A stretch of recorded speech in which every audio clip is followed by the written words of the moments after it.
Hello and welcome back once again to the Wrestling Rant. It's time for Raw. The Raw Rant. And I'd like to try and get this done as quickly as possible because I have a personal issue that I have to wake up for early tomorrow morning, so I need to get to sleep. So let's just get right into it. June 23rd, 2014 from Washington, D.C. And this, by the way, is the go-home show for the pay-per-view because the Money in the Bank pay-per-view is this Sunday. The show starts with Justin Roberts introducing Stephanie, who comes out. And they've got a bunch of ladders set up everywhere, of course, because of the Money in the Bank ladder match, all that stuff. While she's coming out, we get a recap of the Battle Royal from last week, which Roman Reigns won and hence earned his spot in the Money in the Bank match, or the WWE World Heavyweight Championship ladder match. Anyways, Stephanie gets in the ring and she starts talking, and basically talking about Vicky, what she did last week. She asks Vicky to come out, and she does, and there's more talking between the two of them, and Stephanie makes Vicky beg for her job. She was going to fire her, but Vicky says, please, I'll do anything, I'll even beg, whatever the fuck, whatever. Stephanie says, well, you've got two options here. Either I can fire you, or you can stay as the general manager of SmackDown. And of course, Vicky says, well, I'll stay as the general manager of SmackDown, but Stephanie says, but there's a hitch to that. If you want to stay as general manager of SmackDown, you have to win your match tonight. Yes, they're actually putting Vicky in a match. But don't worry, it's basically just a red herring. And Vicky says, okay, fine. Who's my opponent? And Stephanie says, oh, well, I'm glad you asked, because that's the really good part.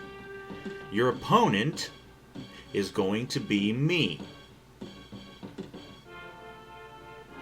So, yeah, Stephanie basically just said, to keep your job, you have to beat me in a match. And Vicky says, you know what? I'm still a Guerrero, and I think people respect that name more than they respect the McMahon name. And she accepts the match, and she says, if you'll excuse me, I have to go get ready. Basically that sort of shit. So that's the end of that segment. Commentators hype up a announcement that's apparently going to be made by Triple H regarding the newly announced second ladder match for the pay-per-view, which will be for the actual Money in the Bank contract, briefcase, that sort of thing. So they hype that up. They also hype up, because of the fact that Dolph Ziggler beat Wade Barrett on SmackDown, there's going to be a rematch between the two. However, this will actually be for the title.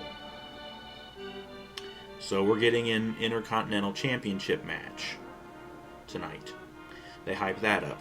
They also hype another rematch from SmackDown, the 4-on-3 handicap match between the 7 participants in the WWE World Heavyweight Championship title ladder match for the pay-per-view.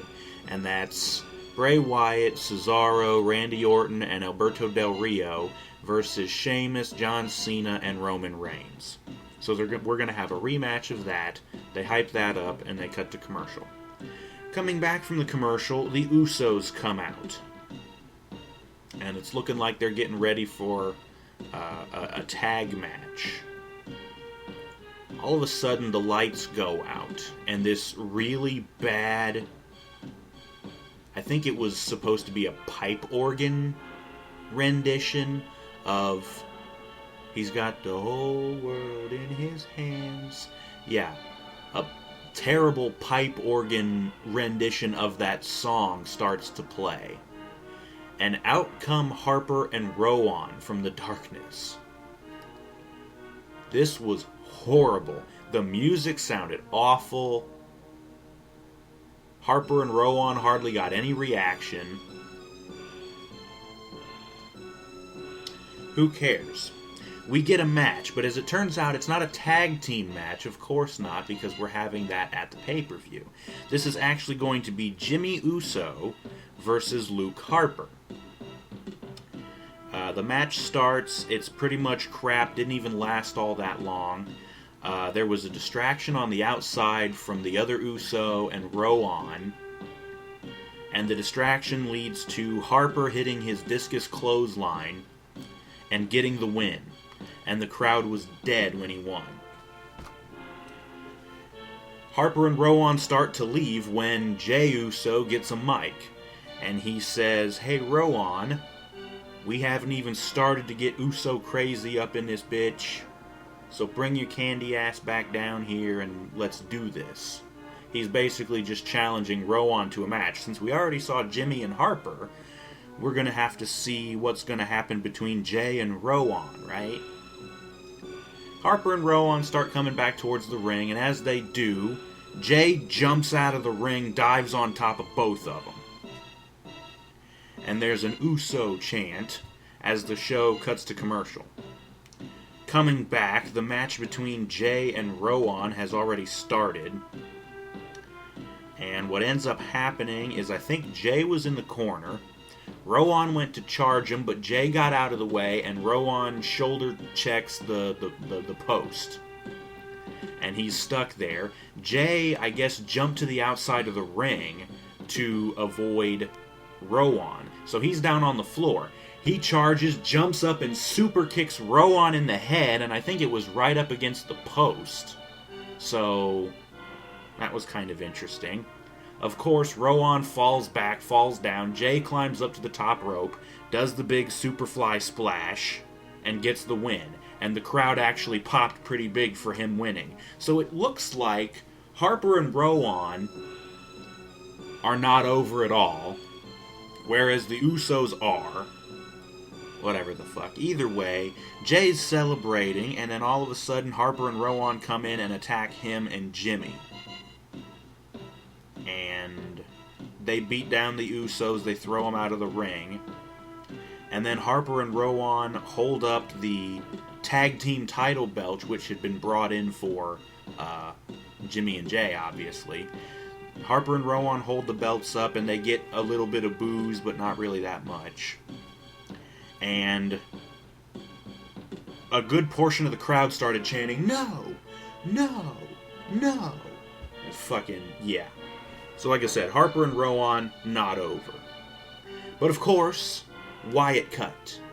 And there's Bray up on the Titantron, who cuts another promo about winning the title at the pay-per-view. Who cares? Cut to commercial. Coming back from the commercial, they announce that during the Money in the Bank kickoff pre-show thing, we're going to hear from Daniel Bryan for the first time since he was stripped of the WWE World Heavyweight Championship. We're going to see what he has to say, and that'll be the pre-show, I guess, for the pay-per-view. What happened to having a match? I don't know. Who cares?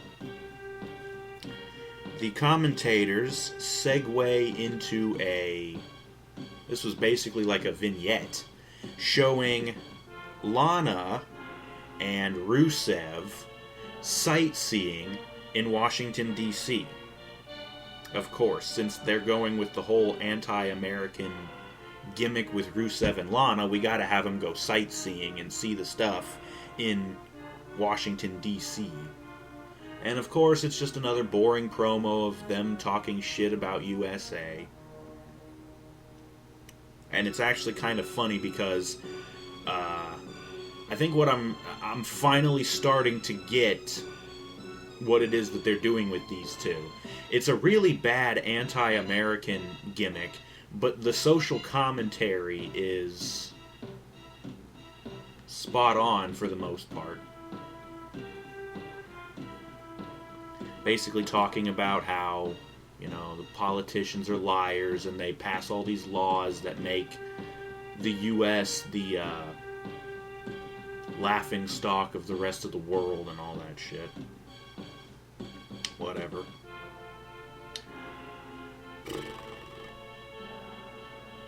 Either way, that finally ends mercifully. And Paige's music hits and she comes out and gets on commentary. So she's going to be on commentary for the next match, which is, of course, a Divas match. Alicia Fox's music hits and she comes out to no fucking reaction. And then the Funkadactyl's music hits, and the two of them come out doing their usual entrance. And then Cameron goes over and gets on commentary too. And this is where things get really bad. What we get is a match between Alicia Fox and Naomi. The match, of course, was shit. But what was even worse than the match was Cameron's horrible talking during this match. Number one, she wouldn't shut the fuck up. Number two, she is lousy at cutting promos. And number three is... Jesus Christ. Number three is the fact that she's basically just talking shit to Paige the whole time. And Paige is hardly even acknowledging her, and when she does, she just burns Cameron so hard. Like, yeah.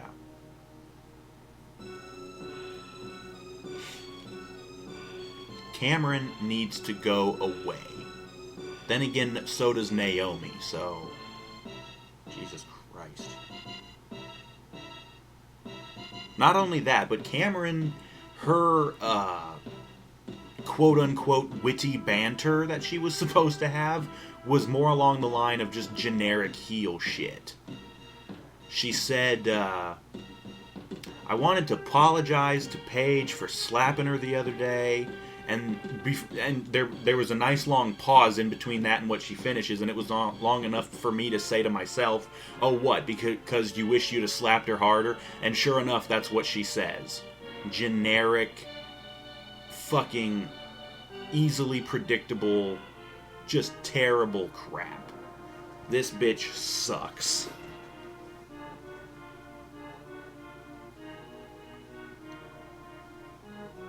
Anyways, let's get back to the match. Like I said, it sucked. Naomi wins with an inverted DDT, much like Christian's version of the inverted DDT, where you fall forward instead of falling backwards when you hit it. She wins with that instead of hitting the rear view, although she did go for that. Who cares, though? After the match, Paige gets up off commentary, gets up on the apron. She's looking at Naomi. She holds up the Divas title belt, and then she puts her hand out. And Naomi shakes it, they shake hands, and that's pretty much the end of it. And hell, during the match, Cameron was basically shitting on Naomi too, like, you know, I had my match with Paige the other day, and Naomi didn't help me at all. She just stood there and watched. And so I'm going to do the same thing during this match. I'm not going to help her, whatever the fuck. I can see this written all over the walls from a mile away.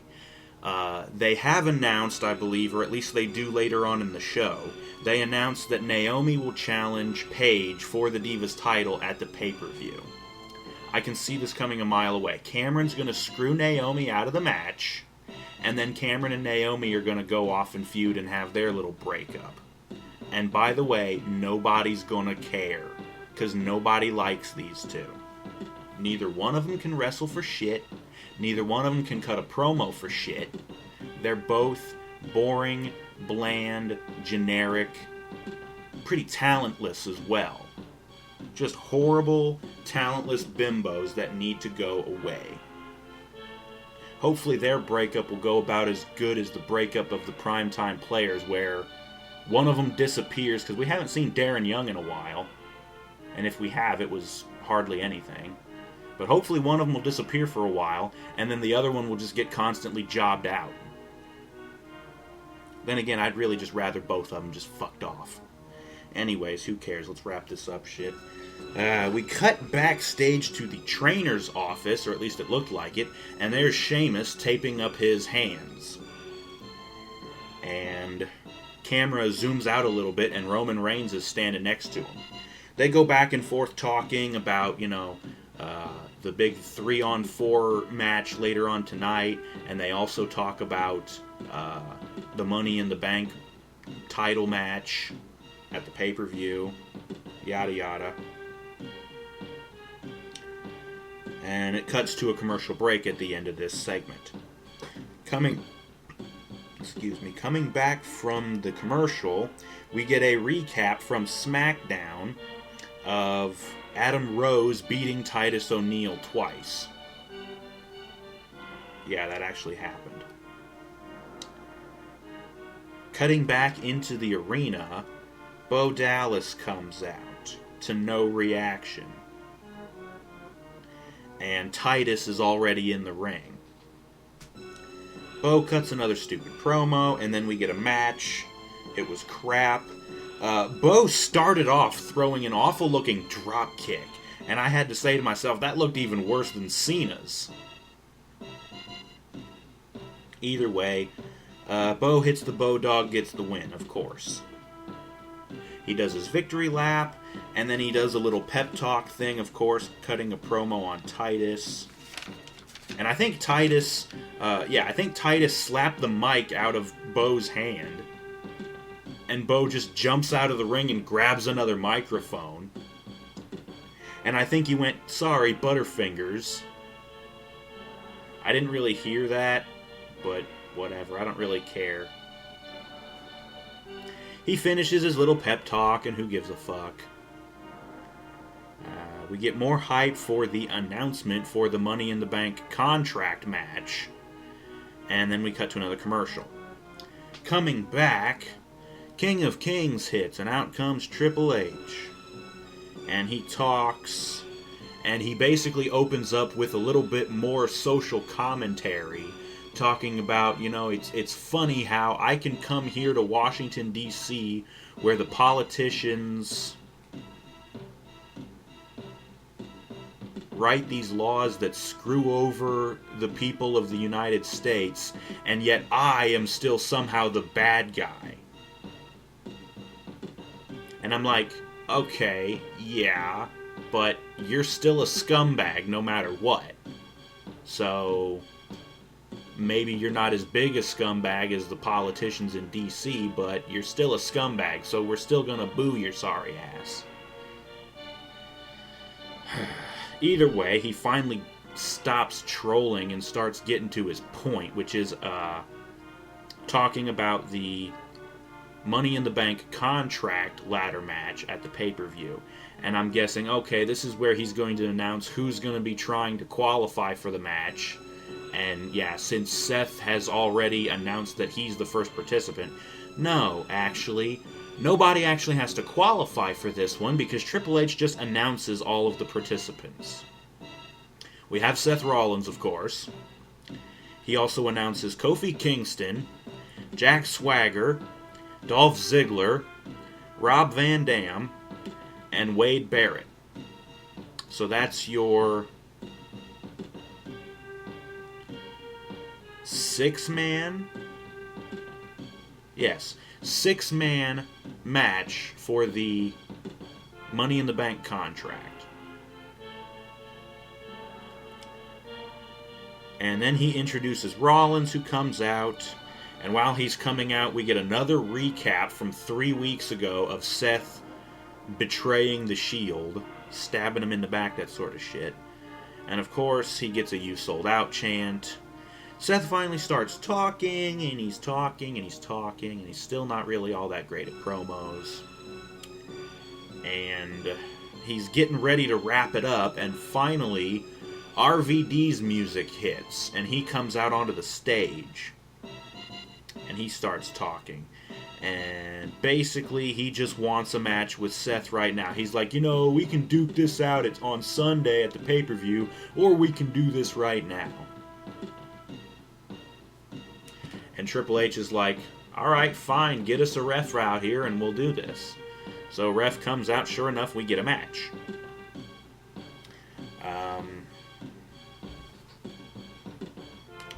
Rollins versus Rob Van Dam. The match was actually fairly decent, I guess. There was a commercial break. Rollins uses JTG's move. I had to write that down.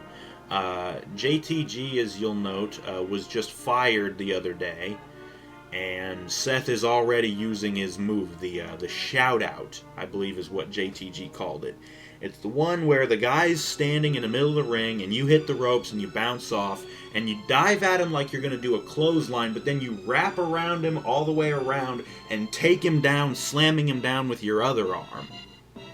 It looks kind of interesting, but yeah. So Rollins uses that, whatever. Looks like we're getting towards the finish of the match. Seth gets laid out, and Rob goes up for the 5-star, but he goes for it, and Rollins rolls out of the way. And then Rollins picks up RVD, gets him up he gets him up powerbomb position, powerbombs him into the corner, the turnbuckle powerbomb. And Rob kind of staggers forward, going down on his knees. Rollins hits the ropes, comes up, and hits the blackout curb stomp.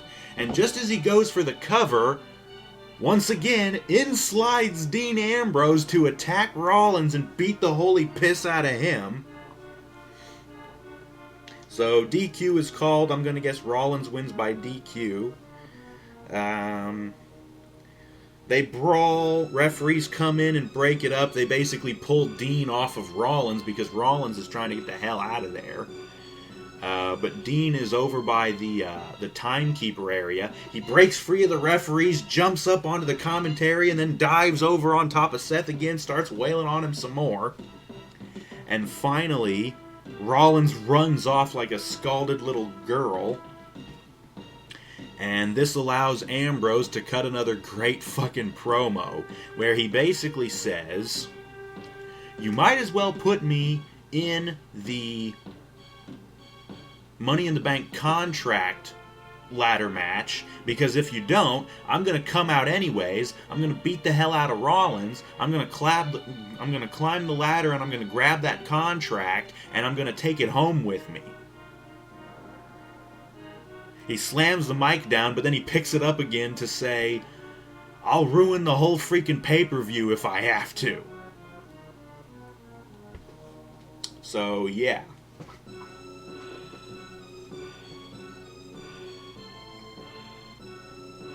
Yeah, like I said, another great promo from Ambrose. He gets really fired up, and I love it, dude. Anyways, we cut backstage to Vicky, who has now changed into her wrestling attire, the only one she's ever had. And they say that match is... Or no, that's not yet, no. They just hype that up. Yeah, the match is going to be later on. And then we hype up Ziggler versus Barrett again for the Intercontinental title. And they also hype up again the 4-on-3 handicap match. And they cut to a commercial.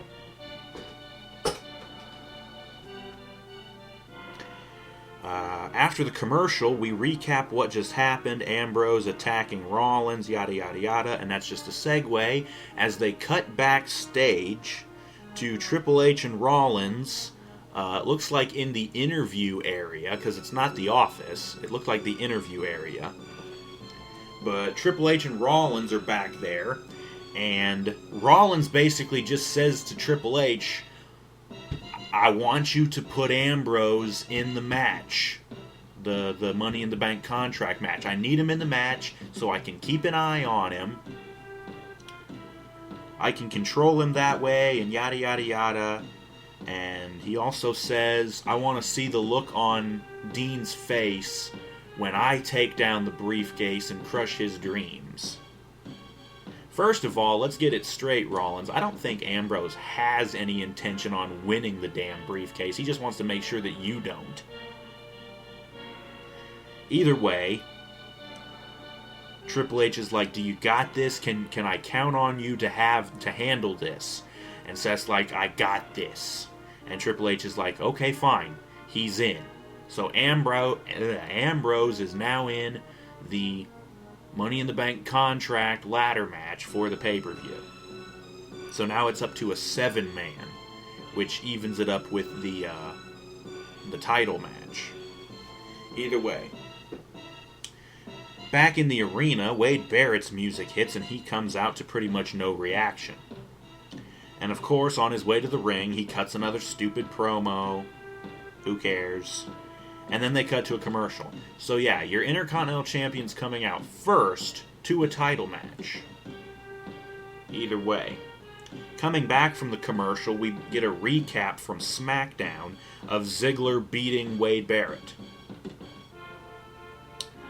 And then Ziggler's music hits and he comes out to a big pop. And we get the big match introductions from Justin Roberts, since this is a title match. And while Roberts is announcing them, Ziggler gets a bigger pop from the crowd. Either way, we get the match. Before the match even starts, there's a Let's Go Ziggler chant that continues for a little while. A bit later in the match, Ziggler actually manages to hit the zigzag, but he's too winded to make the cover, and Barrett also rolls out of the ring to avoid getting pinned. And at that point, they cut to another commercial. Later on, Ziggler hits the Super X Factor on Barrett, which garners a "This is awesome" chant from the crowd. Ziggler manages to dodge the bullhammer elbow and goes right into hitting the Famouser, and he nails it.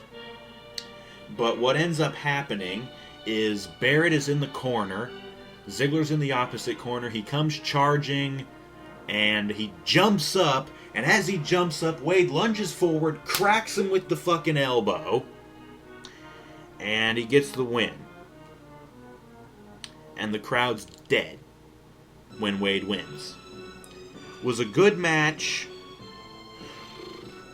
I would have rather seen Ziggler win, but who knows, maybe he will win the Money in the Bank briefcase, and that's why they're having Barrett keep the Intercontinental title, because as Intercontinental Champion, Barrett shouldn't have a shot at the WWE World Heavyweight Champion. He shouldn't have a shot no matter what, but as long as he's Intercontinental Champion, he shouldn't have a shot. Either way, we cut backstage again to see Vicky Guerrero walking through the backstage area, and she's getting like Snickers and shit from some of the superstars. I saw Kofi Kingston, and I saw Sin Cara, and I think a couple other peoples. But anyways, Renee Young comes up and asks Vicky, what are your thoughts, that sort of shit. And Vicky's like, you know what, I've been the authorities' doormat for way too long now. I'm going to take my dignity back. And then Randy Orton comes up. And he basically just shits on Vicky, ending by saying, I'd say it was nice knowing you, but we both know that would be a lie. Either way, the match between Vicky and Stephanie is next, and they cut to commercial break.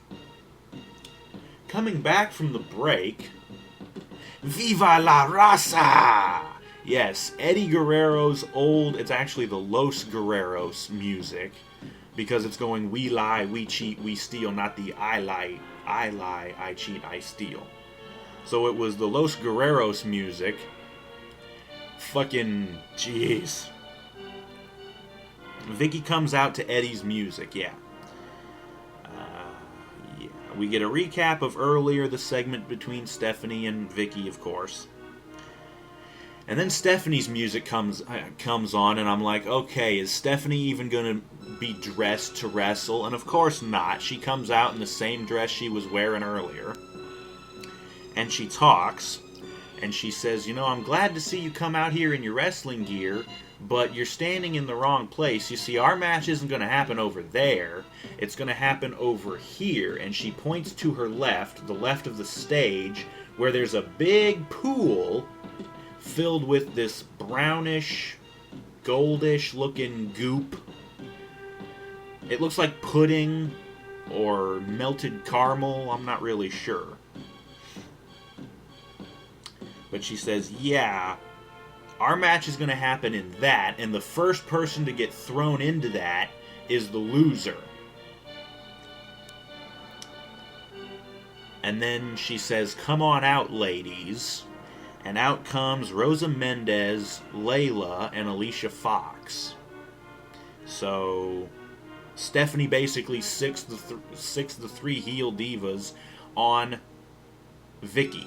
They go down to the ring to try and grab Vicky, but Vicky bails out of the ring, and she starts to try and back up the stage, but then Stephanie's coming down behind her, and what ends up happening is the three heel divas grab Vicky, and they take her over towards the pool, but one by one, they tried to pick her up, and it looks like they were going to give her the triple power bomb into the pudding or whatever the fuck it was. Vicky got out of it somehow and ends up pushing Rosa into the goop. And Rosa's covered in it. She crawls out of the pool and she leaves.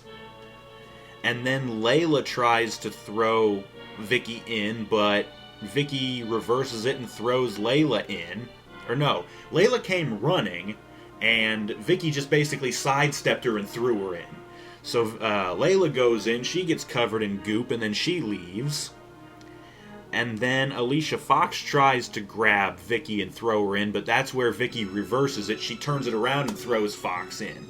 And so Fox is in the goop, and she takes off. Stephanie's starting to look worried. But then Vicky does something stupid. She starts kind of celebrating, yes, like she's literally doing the yes thing. And of course that's enough of a distraction. Stephanie comes up behind her, and I think she tried to do Triple H's jumping knee, but she hardly hit it. But she still shoves Vicky in, and Vicky goes into the goop. So Vicky loses the match. And so now she's fired.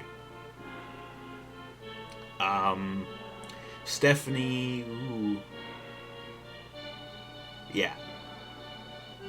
Stephanie starts doing the yes thing, and then she fires Vicky, and then she says, I want everybody to join me in a song. I'm gonna sing. And she goes, na, na, na, na, na, na, na, na, hey, hey, hey, goodbye. Yeah. And nobody wanted to join in because it basically seemed like they were turning Vicky face, which, I don't really care anyways because I still hate Vicky. But while she's singing, Vicky starts to leave. She's gotten out of the pool. And Stephanie is standing right by the pool. And as Vicky's, she doesn't really leave all that much. She just basically walks past Stephanie and then stops. And then Vicky turns around and sees that Stephanie is standing right by the pool. And Stephanie's like, oh shit. And she's like, just hold on a second now. Too late. Vicky grabs Stephanie, throws her ass into the pool. And so now Stephanie's covered in the goop as well. Vicky finally starts leaving, and then there was actually a thank you Vicky chant from the crowd. And Eddie's music hits again, and she finally leaves. And Steph takes her sweet ass time getting out of the goop, even so much to the point where a referee came down to try and help her out, and as he's trying to pull her out of the goop, she just falls back and drags the referee in with her, like the total cunt that she is. And that garnered a yes chant from the crowd, as well as a you suck chant. Whatever. We get more hype for the 4-on-3 handicap match, and we cut to another commercial break. Coming back, we get a recap of the debut of Stardust from last week. And that's basically a segue. We cut back to the locker room where Byron Saxton talks with Goldust. And Byron asks him, what do you think of your brother Cody's transformation? And Goldust is like, oh no, what I saw was Stardust. And then Cody comes in. This is actually how you should be doing these comedy segments, because this was actually fucking hilarious. Cody comes in, of course he's in the Stardust makeup and the gear and everything. He comes in singing When I Wish Upon a Star, which is basically like a Disney princess song.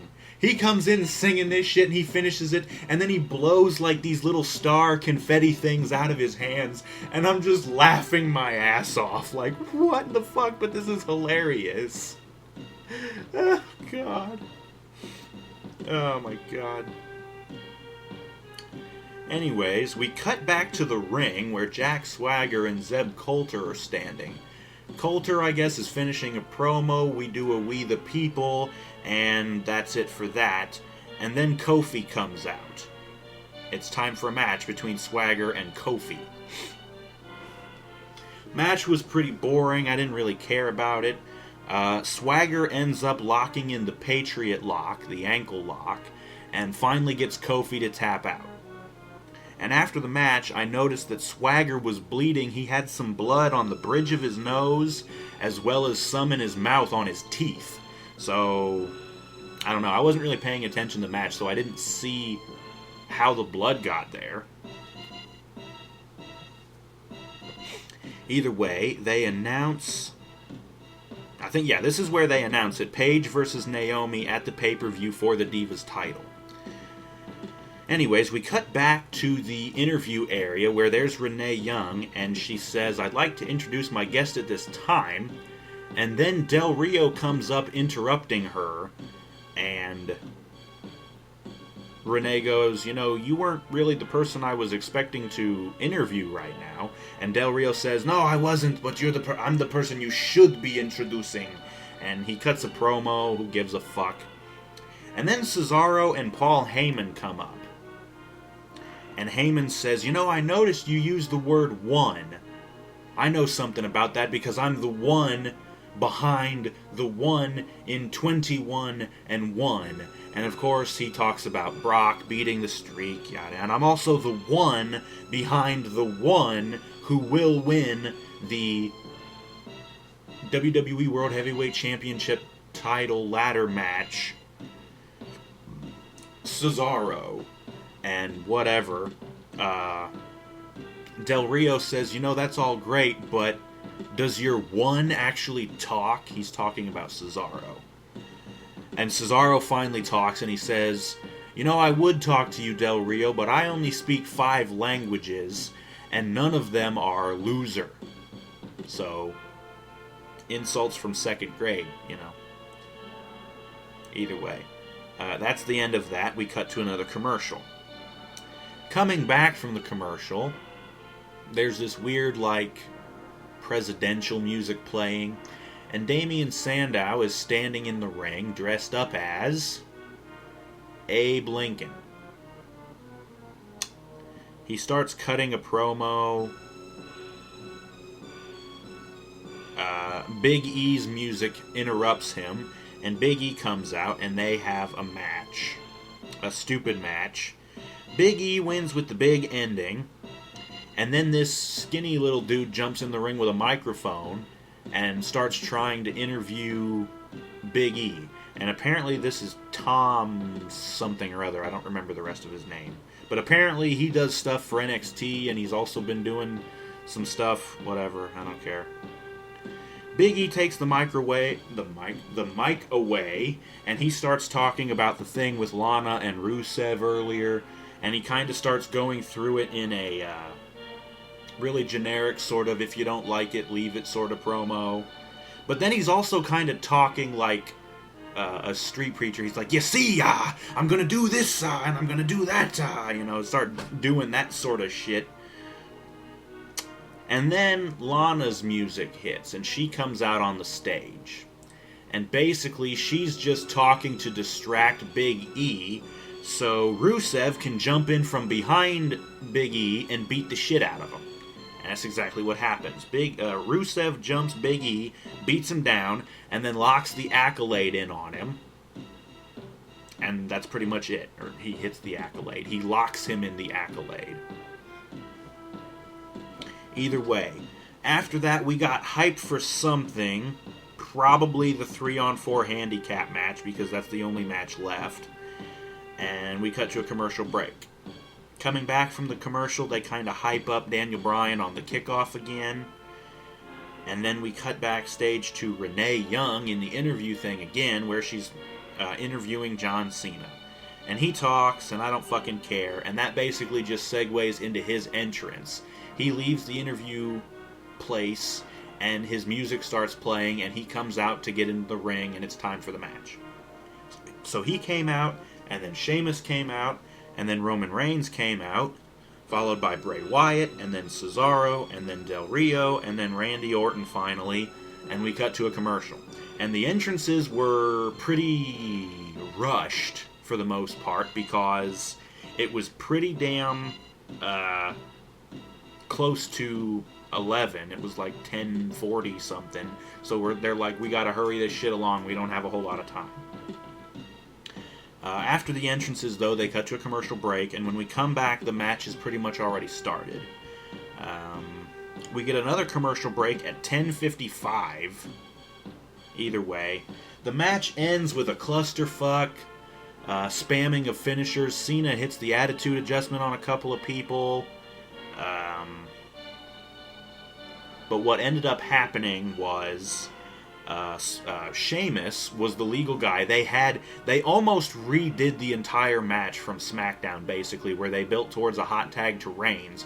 Reigns came in, but then he started getting beat down, and so Reigns wound up making a hot tag to Sheamus. But either way, Sheamus gets the win, hitting a brogue kick on somebody. I don't remember who. Either way, Cena, Sheamus, and Roman Reigns win. So Sheamus is kind of celebrating, and then all of a sudden, stage blows up with Kane's pyro, and his music, of course. And he comes running down to the ring.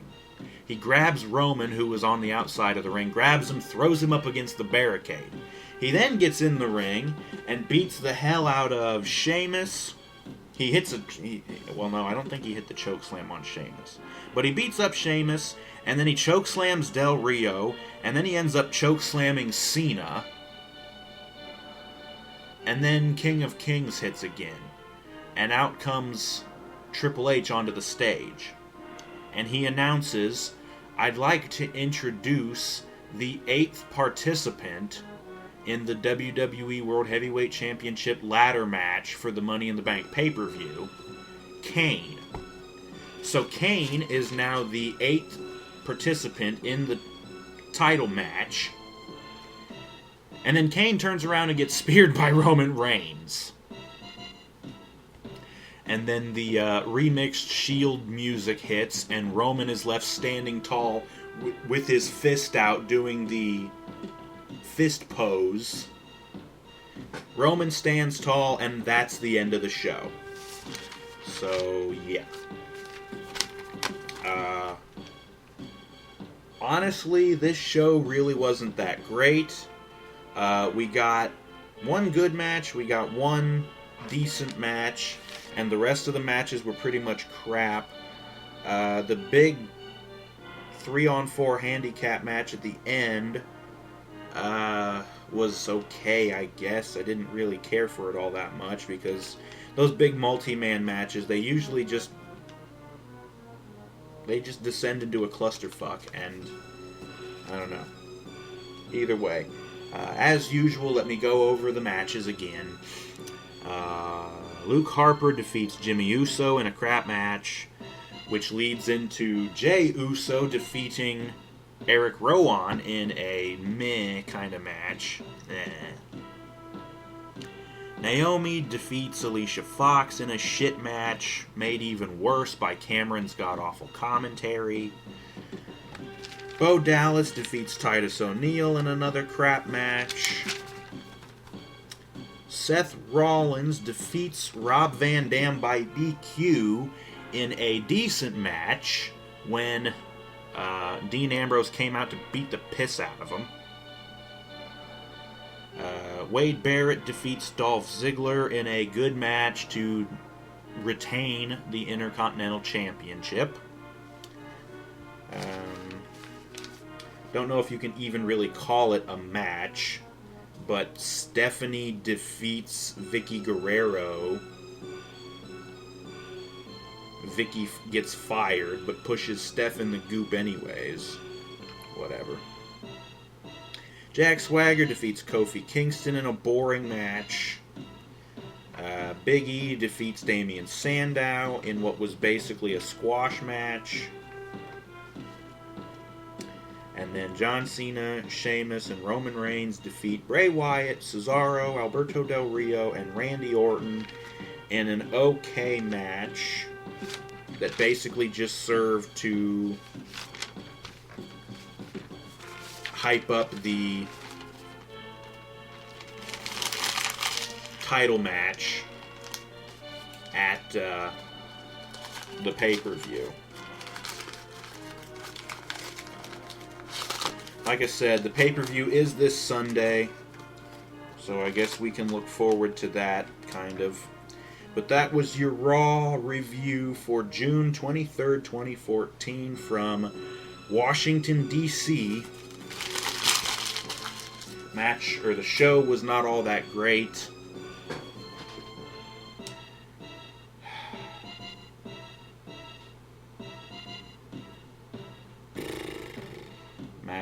The show was not all that great. Either way, join us next time for the SmackDown spoilers, which I will try to get up in a much earlier fashion than I did last week. I'll try and get that up a bit earlier and not after the show's already aired.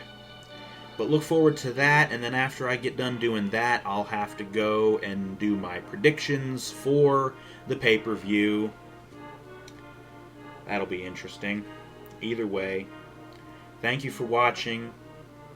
Join us next time for SmackDown spoilers, and we will see you next time for that. Good night.